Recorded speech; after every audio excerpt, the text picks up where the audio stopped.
Hi, I'm Dale Fellows, Lake County Republican Party Chairman. And,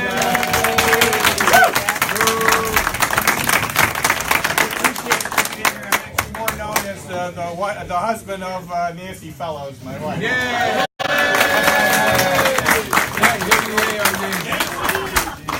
Who's president of City Council here in the exciting city of Willoughby Hills, where there's never a dull moment at our council meetings. So I get to introduce the elected officials, then I'm going to introduce Ron Young, who's going to introduce our keynote speaker tonight, before John speaks.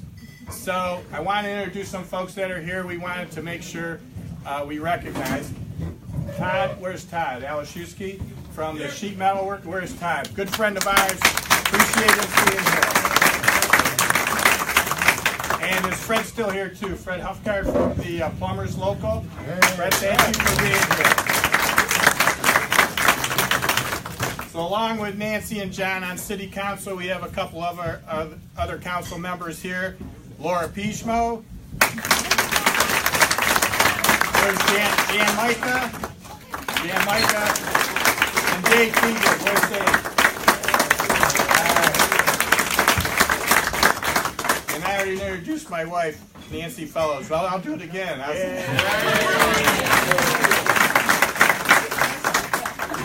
So, in a few minutes, you'll hear from Ryan Smith, State Representative, and the next Speaker of the House, but we'll have Ron introduce him in a minute. Pat Conan is here as a candidate for Judge. Glad to have Pat here. And we have a real judge, Judge Colleen O'Toole from the 11th District Court of Appeals. And from Congressman Dave Joyce's office, Josh Weemoff. Where's Josh at? Did Josh have to leave? We appreciate him being here. We have a good friend of ours and former mayor of the city of Kirtland and the First Lady of Kirtland, Mark and Sandy Tyler.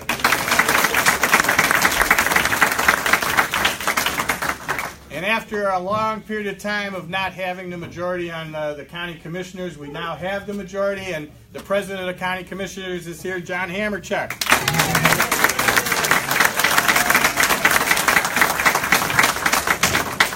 And the always controversial Rich Harmon is here. Our returning fire chief. Speaking of controversy, where's Bob Murphy? So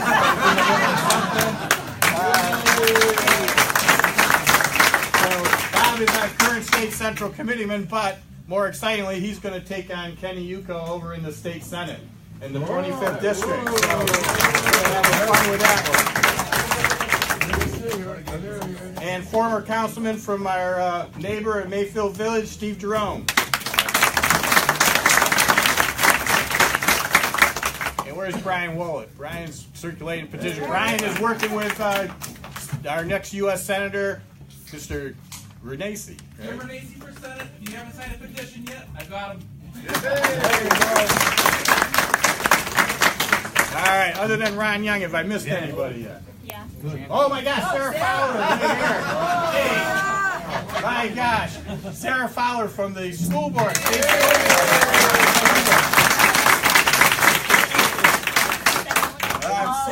I'm right here. Right over.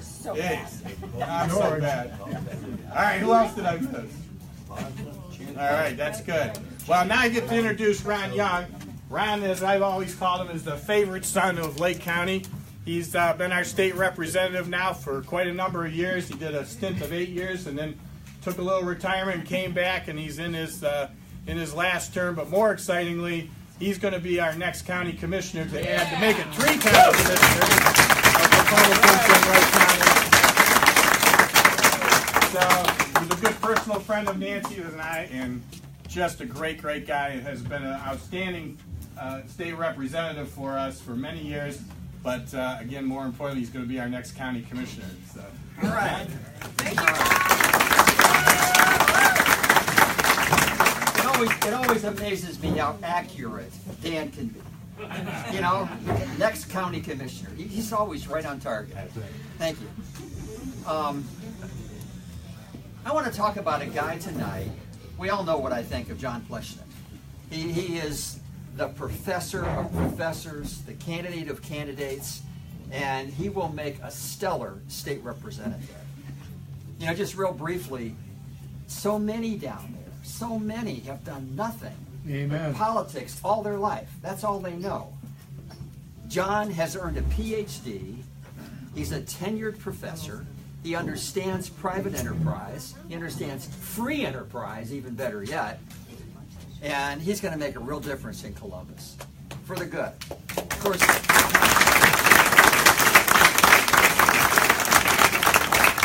good things are happening already. And one of them is with us tonight, Ryan Smith. Ryan is a good friend. He's a great man, and he is the chairman of the Finance Committee in Columbus. Now, in case you're not aware of what that means, that's the most powerful committee in the state of Ohio. And he really knows his stuff, trust me. Just imagine anybody who knows how to spend $133 billion and keep track of every jot and tittle and who presented what amendment and why, and what the next budget cycle is going to look like, and if it's going to be balanced or not. This young man, by my standards, this young man is an accomplished professional at making good things happen for the state of Ohio in a practical and straightforward way. So it's just an honor to have Ryan. His time is so split right now. You know, he's going to be our next speaker in Columbus, and he's everywhere in the state right now. For him to find the time to come up here speaks volumes of what he thinks of Lake County and of John Plecnik. So it's such a pleasure to have him.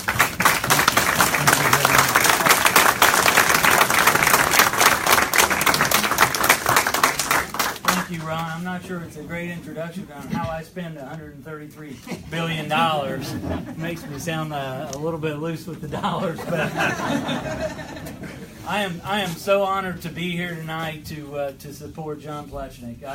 My district is southeastern Ohio, and you can probably tell that a little bit by my accent. I'm from Gallipolis, Ohio, clear down on the river. Part of my district where I actually filed my petitions this morning was in South Point, Ohio, the very bottom tip of Ohio. So I can safely say, from the shores of the Ohio River to the banks of the Lake Erie, I am happy to be here to support John Plecnik because he's going to be a great state representative.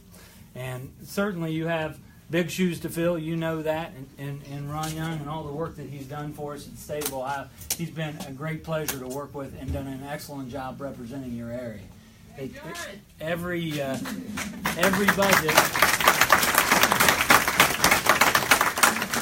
budget he talked a lot about manufacturing and jobs and industry and things like that. The stuff that matters, certainly matters to Northeast Ohio, is very important. So thank you, Ron, for your work.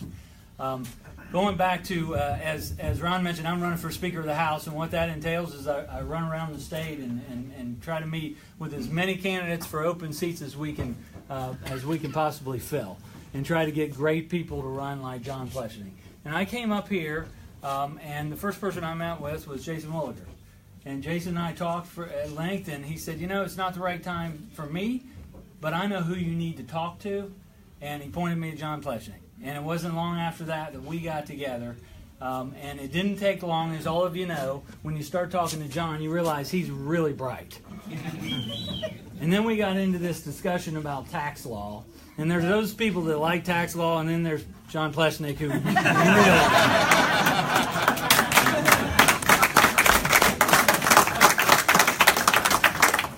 But in all seriousness, you know, the legislature's made up with a variety of backgrounds. I'm a financial advisor. We have CPAs, educators, doctors. It really helps us when we're crafting policy for the state of Ohio, because usually we have somebody with some practical knowledge of what this policy is going to mean when it goes into force. And having somebody like John who can come in not only from the tax standpoint, but give us some insight into higher education and the professors and just that entire area, I think, will be a great addition to the Ohio House. But my excitement after talking to him and realizing his passion for making government more efficient, making it smaller to make sure that you don't have to pay any more taxes than you have to, and then it works better than it currently does. and it stood out, and I thought, if we can get him to Columbus and turn him loose, I don't know what kind of good things he can do. But it's going to be good, I'm sure of that.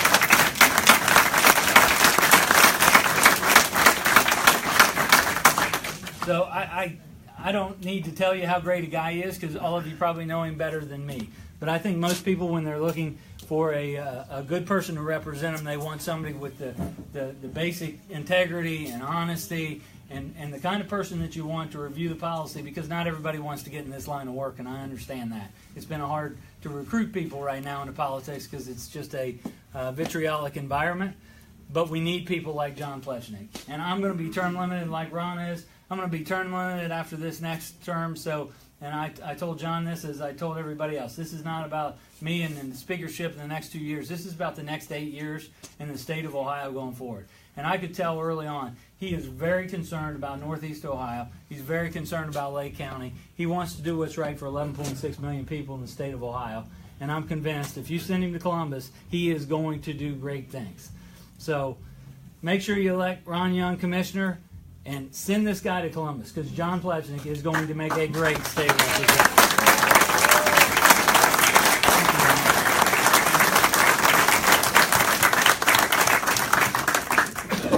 Well, for those of you who know me, you know I don't need a microphone. I have to start by saying thank you, because no one wins a campaign by themselves, and I wouldn't be standing here as your council person, as your representative to be, if it wasn't for every single person in this room. And first and foremost, as I always do, I have to thank my Aunt Linda.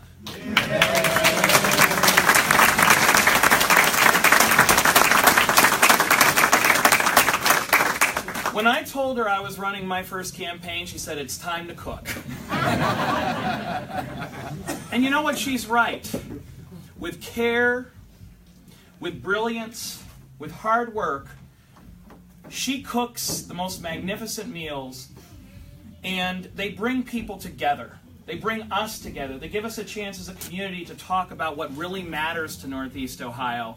And it reminds me of the Slovenian dinners of old. It really does. They say that they don't happen anymore, but you know what? We brought them back as a community. And whether you're Slovenian or not, we love Frankie Osmond's Slovenian sausage from St. Clair on Cleveland. We love Aunt Linda's apple strudel, and we love the chance to come together to talk about what really matters. And I'll tell you right now, I want to thank each and every one of you individually, but I also know it's not only dangerous, it's ultimately dangerous to stand between people and Aunt Linda's food. So I won't. But each and every one of you in this room does know me, and you know how grateful I am to you. I do want to take a moment, though, to thank Ron Young, because I remember going to Brian Wallett's fundraiser for council years ago, and I sat down next to him just as you're sitting there, and he asked me a few questions. And truthfully, I don't remember what those questions were, and he doesn't remember the conversation. But he said, "You should run for office someday." And I sat back and said, It got me thinking. It got me thinking about how I might be able to make a difference in addition to teaching as a professor at Cleveland State University, which is the greatest honor I've ever had or ever will have. To work with our students, to engage them in learning, and to push Northeast Ohio forward by educating the next state legislator, the next judge, the next person who will lead Ohio as a CEO or an attorney. That's the highest honor any one of us could ask for. But I think when you're given the opportunity to study the tax code, when you're given the opportunity to study budgets, like a tax professor has, it's incumbent on you to share more of your time than just sitting in the classroom or writing an article, hoping that a legislator will read it and do the right thing. Sometimes actions speak louder than words, and I'm here to act. I want to bring that tax policy, not just to Willoughby Hills City Hall, but for all of Ohio, because we need to have some common sense in Columbus. I like to say, I'm your no-nonsense, common-sense candidate for state representative, because I say no to nonsense like deficit spending, like nepotism, hiring family and friends, and I've said no loud and clear in Willoughby Hills. I think you all know that. But you know who doesn't know that yet? All those people in Columbus. Not yet. I do.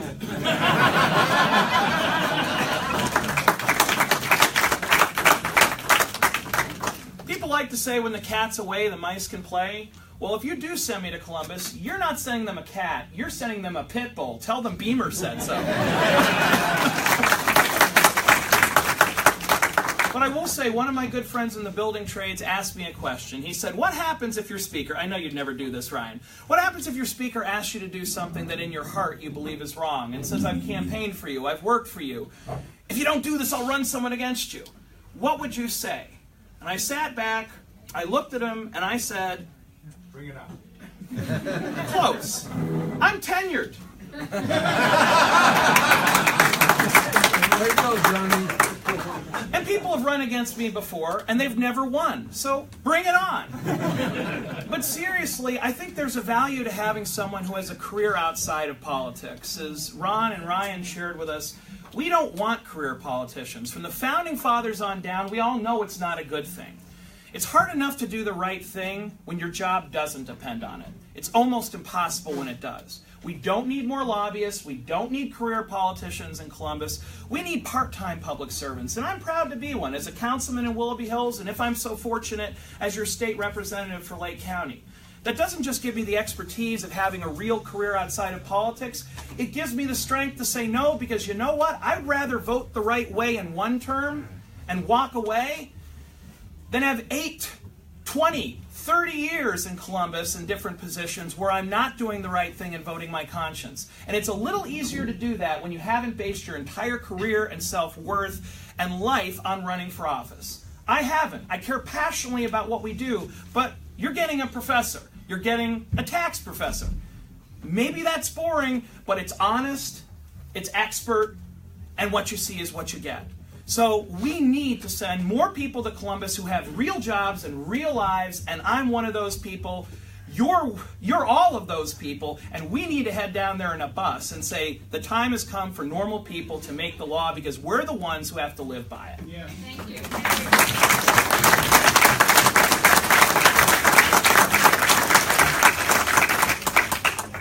They say common sense is not so common. I say especially for politicians. But let's talk a little bit about what common sense means. Common sense means not spending more than you take in. And no offense, we all know that the law says we have to balance the budget, but my definition of balancing the budget does not involve borrowing money. I'm sorry, it might legally be balancing the budget under the Ohio Revised Code. That doesn't cut it for me. And in Willoughby Hills, we didn't just balance the budget. We balanced the budget. We lowered your sewer fees. And we made ends meet by finding tax savings as opposed to asking for more from you.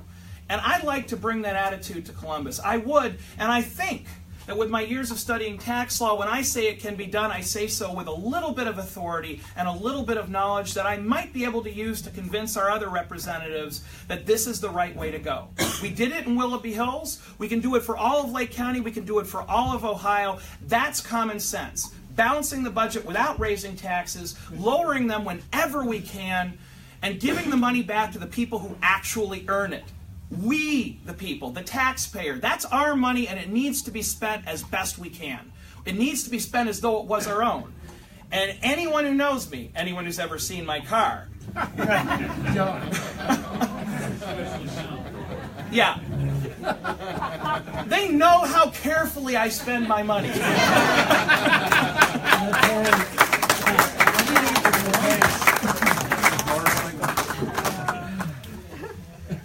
But I will say this, it all comes back. It all comes back to thank you. Because I would not be here without every single person in this room. You're my family, you're my friends, you're my colleagues. I love and respect you all. And I want you to know here and now that if I take the oath of office on January 1st, I will fight for you each and every day of that 2-year term. And whether it's my first or whether it's my last, it will be my greatest honor and most sincere pleasure to serve you. And that means call me, write me, see me in the McDonald's on Bishop Road, because I am there for you. Everybody else has a lobbyist. You may as well have one for your neighborhood. Seriously, that's why we call it Neighbors for Plecnik, because the only way I get elected is because my aunt's cooking, my neighbor helps to set up the event. This isn't done by a professional catering company. I don't have a political consultant. I don't have a lobbyist, and I don't have a formal plan. I have my neighbors. Amen. And I've never been beaten yet. Let's win one for Willoughby Hills. Let's win one for Lake County. Let's win one for Ohio. I know that working together, we will bring common sense to Columbus, and I'm honored to serve.